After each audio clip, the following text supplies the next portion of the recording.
I'm so happy that my ex-wife is miserable. 3 years ago, I, 48 male, found out my wife, 46 female, was having an affair. She met a guy at work and came home one day telling me she was in love with him, no longer loved me, and wanted a divorce. This was a guy she'd only known for 3 months at that time. She and I had been together since we were in our 20s, and we have 3 kids, 28 male, 26 male, and 23 female. Well, I tried to fight for my marriage and didn't want a divorce, but she simply would not stop seeing this guy. Then after one weekend where she disappeared from Friday afternoon to Sunday night, I ended up throwing her out of the house. She immediately moved in with this guy. The only excuse she ever gave me was, "I never wanted to hurt you, but there's just something about this guy, and I deserve to be happy." That was it. That was the depth of her reasoning for throwing everything we built together away. We ended up finalizing our divorce in early 2022, and although I had very hard feelings toward her, I faked it enough to get pretty favorable divorce terms from her. It seemed she was so eager to be with her dream man that she didn't have time for a long divorce.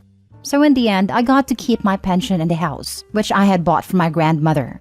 I did have to give her half of my 401k, however. The effect on our kids was pretty devastating. All 3 of them took it very hard. My oldest son told her that if she chose this man, he'd never have a relationship with her again. And as of right now, neither of our sons has a relationship with their mother. Our daughter does talk to her from time to time, but their relationship is very strained to say the least. My daughter is a very kind person and she tries, but she usually ends her conversations with her mother even more upset than when they started. Then about 4 months after the divorce, my ex contacted me out of the blue. She told me she had made a terrible mistake and asked if she could come home. Her dream man turned out to be an alcoholic who she says is verbally abusive and wasted all of her money. I used this opportunity to tell her exactly what I thought of her as a person, a wife, and a mother. I told her this was her life now and to deal with it. I told her she no longer had a home in this house and to never contact me again. Then a few things happened over the last year that have driven her to start trying to contact me again. First off, I met someone. My sister introduced me to a friend of hers who is also divorced, and she and I hit it off. We've been seeing each other since last summer, and while we agreed that neither of us wants to get married again, we are together. Once my ex heard about this, she once again tried to contact me, but I ignored her. My son also got married and didn't invite his mother. She again contacted me to try to get me to intervene on her behalf, and I told her I would talk to him, but I never did. Secretly, I feel like she deserves all the pain she's feeling when it comes to our kids. She destroyed our family without so much as an afterthought. Too bad. So sad. Now, she recently told our daughter that she finally broke it off with a dream man because she couldn't take his drinking and total lack of responsibility. He wasted her half of the 401k that I had to give her. He also totaled her car driving drunk. This from a man in his 40s. Again, she knew this guy for 3 months and torpedoed our whole family for him. On the face of it, I act like I feel sorry for her, but inside, I really delight in the fact that she's so unhappy. Call me evil or whatever, I don't care. She brought this on herself and it serves her right. I actually had to sit there one Saturday night while she got ready for a date with this guy and laughed on the phone with her friend about how awkward our living situation was. I lived in hell for over a year because of her. Wait until she finds out our son and his wife are going to have a baby later this year. Maybe if she had been able to keep her legs closed, she'd get to meet her grandchild. Enjoy your crappy 1-bedroom apartment and your broken-down used car. Me and my new partner will think of you when we're on vacation in Hawaii this summer. Hawaii was the trip my ex and I always planned to take once our daughter finished college. Maybe I'll send her pictures. Now for the top comments. Unless you've been there, it is impossible to understand the mind screw that is an exit affair. Seeing the natural consequences come to fruition must be something. I hope Hawaii is amazing.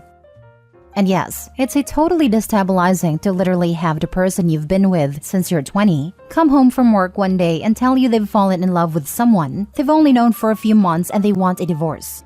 I'm sorry if this happened to you. Well, if it isn't the consequences of my own actions. I mean, I hope he tried to make it work and she was in love with some douche. The guy knew she was married and was cool with it? Nah, that's a great AA hat. She got what was coming to her. Best revenge is living well. My mom always said this. I didn't believe her until I was older. It truly is the best revenge. I always say beware the vengeance of a patient person. Life catches up to a-holes, and it's fun to watch when it does. Post the heck out of those vacation pictures. Try and get local paper to cover your trip. I legit live in a town small enough that this could definitely happen.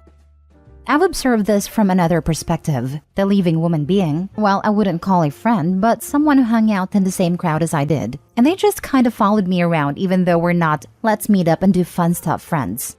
Anyway, she had a stable but, according to her, boring husband. And after almost a decade of marriage, she just wanted a little adventure.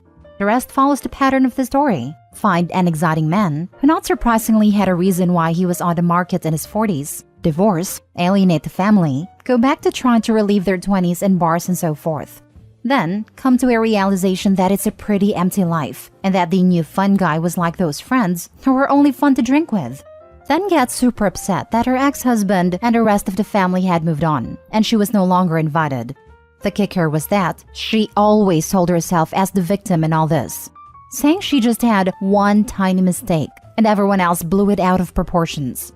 Naturally, she just wanted validation and pretty much unfriended everyone on Facebook who disagreed with her being the blameless victim. Thus, so ended my connection with her as well.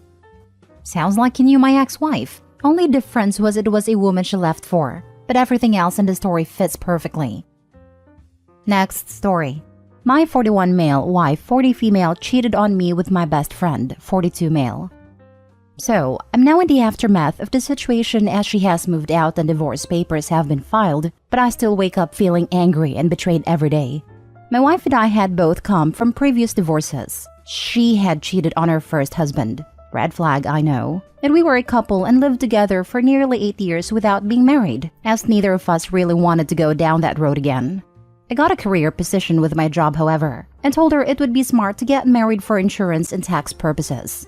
She didn't think that was a great reason, but then she proposed to me a few months later. This only lasted 5 or less months, before I eventually discovered that she had started reaching out to people, sending pictures and such. The discovery process was slow. I learned that she had fooled around with a female friend. Later learned she tried to sleep with a husband too. Yet I knew that there was a man in another state that she regularly sent pictures and lewd messages to. And then I found her journal. In her journal, I saw that in October of last year, she finally did it. For 3 days straight while I was out of town for training. I confronted her and she wouldn't tell me who. I guessed the man in another state and she said yes, it was him. I also found out that on my birthday in December, she supposedly was going to a coworker's birthday party, but I noticed from text logs that she had contacted my best friend at midnight several times. It took a lot of snooping to discover everything. We had scheduled counseling. She claimed to be serious about working on it, but I discovered her Discord chats. She was cheating on me with my best friend. Regularly. On my birthday, I took said friend to a professional football game for his birthday, the day after Christmas, all the time. It continued even after we had scheduled counseling, after my friend knew we were trying to work on it. There's so many more details, but she agreed to a divorce and has since moved out. I have to pay her thousands of dollars to get her off the deed to the house, so I guess it's a lose-lose for me, but I'm trying to move forward. I guess I'm posting this here because even though I scheduled counseling in December, it doesn't start until next month. 3 total families affected minimum, all with children. I'm not sure if there's more, and I fear I will lose my relationship with my stepdaughter because of all this. I just want the hate out of my heart at this point. But for right now, if either of you are reading this, screw you, and you deserve each other. Edit. Yes, I know. Marrying a prior cheater was stupid. Believe me when I tell you that I loved her up to and even after the point that I had discovered she cheated. She led me to believe that I was her world for 8 years, prior to getting married, and I was foolish enough to believe it. Only in the end did I realize how easily she could lie to me. Work out. Get a hobby. Ditch the friend. Best revenge is living a better life. Very much this. But logic often evades us in times of great emotional distress, and this is a double betrayal. The hate will take time and effort to dissipate. My ex is in her late 40s and living with her parents. I am 3 years older than her and I'm retiring in 3 years. My mama cheated on my dad 25 years ago, has been penniless since, and she finally lost her trailer because she preferred to sit on her butt all day for decades. Now she lives with me and I freaking hate it, especially since me and my fiancé worked our butts off to afford to rent a nice townhouse in BC. and she takes up a third of it. I have been in your situation, and it is tough. You have some work ahead of you, else you'll never escape. It is that dire. This situation will consume you and destroy your relationship with your fiancé if you let it. You must deal with your mother and keep your fiancé out of it as much as possible. There is a reason we don't have as many father-in-law jokes. You must set goals and boundaries. Some of them must not depend on your mother at all. If you can't stand up to her, then you need to move to a new small place where she can't follow. Be prepared to make sacrifices here, else you're stuck with her. Lie to her and tell her the tiny new place is all you can afford. Rents are going up like crazy, and you can't house her. The evil landlord only allows 2 adults, etc. Don't let her guilt you. You are the next easiest option. If she can't live off you, she will find someone else. I got my mother to move out by mandating that she go to a psychiatrist, for which I would pay as a condition for her to continue living with me. She defiantly moved out. She was diagnosed as bipolar after 20 years of using my sister and me financially and emotionally. I know why our other 3 siblings went no contact with her. As narcissistic as this sounds, when my ex-boyfriend cheated on me with my ex-best friend, I just try to keep reminding myself that their actions are proof that I am better than them. My morals are at a higher standard. I treat people I care about better than them. I am honest and would never hurt others the same way they did me. Suffice to say, they are truly, truly beneath you. Almost everyone who cheats has something wrong with them. Maybe they're insecure. Maybe they're mentally unwell. Maybe they're bad at managing their romantic relationships. But regardless, cheating is not the actions of a well-adjusted, emotionally mature adult. You're better than them. Remember that. Last story. My ex-wife changed to a different person when we moved to her hometown. We were divorced 12 months later. My ex-wife, 36 female, and I, 36 male, met when we were 25. We were plucky, ambitious people, trying to be better versions of ourselves. We each were flawed, but we help each other become stronger, and each patch the other's weakness. 10 years later, we moved to her hometown. We had visited before. I get along okay with her family members. The move was supposed to be temporary and short, before moving to another country. But now we were part of the environment she grew up in. I felt suddenly she became a different person. As the youngest in a big family, she basically stopped making any decisions, and instead pushing for what her older siblings recommended. Slowly, it was like she felt like she didn't need to lift a finger to get anything anymore. There's always a family member to help out. But when we were alone, it became for me to cook, drive her around, take out the trash, etc. Because in my family, we do things for each other. I shouldn't even need to ask you. Suddenly, it was important that we show up to parties with her high school friends. These are people I hardly knew, but it's expected that we attend. It would be embarrassing if we don't. They'll be hurt. When we met, we were going to help each other be better people so that we can then help other people. I helped her gain skills. She helped me gain confidence and assertiveness. And then suddenly, what's important became the opposite. It was about what other people think. It was about talking and showing rather than doing. And my needs became secondary. This became evident when she made the decision that she now wanted to live in this town permanently. Maybe it had always been like this, but I swear that being back in the place she grew up, with all the old relationship patterns, behavior, and mindset, was too much of a change for me to see. I felt like someone I loved, with all her precious values and goals that I admired, was being usurped and slowly being erased. In the early days of living there, I said out loud jokingly, "It's like you are regressing to a younger version of you."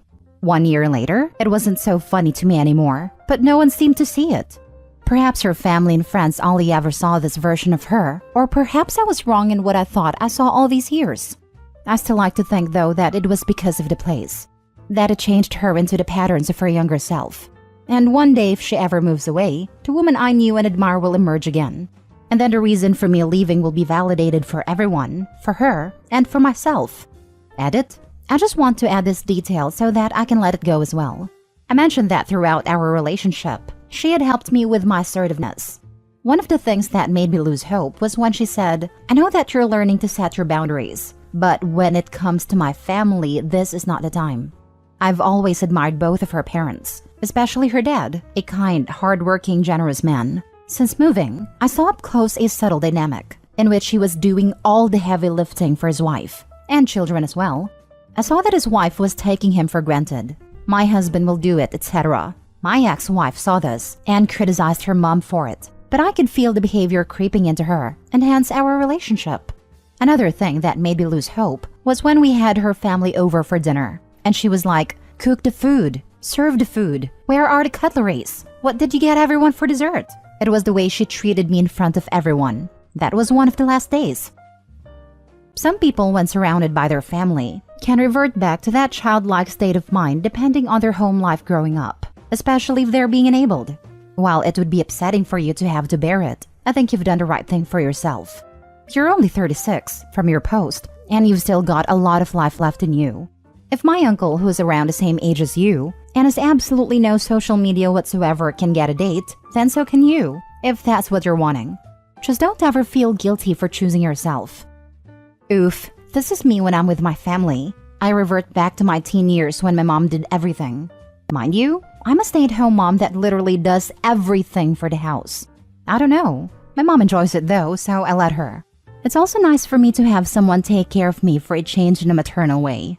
It makes me feel good. It sounds like she was babied her whole life as the youngest child, moved out and was forced to become independent. And now that she's back in that environment, she's reverted back to that mindset as her default. She believes she deserves to be babied and catered to. Otherwise, the whole family does things for each other would apply to both of you, not just you becoming the de facto adult of the situation, while she doesn't do her part to cook or clean. Not sure if it's something she's fully aware of, but if you've tried to talk to her about it and nothing has changed, I think you are well within your rights to divorce, as the qualities you valued in her are no longer present.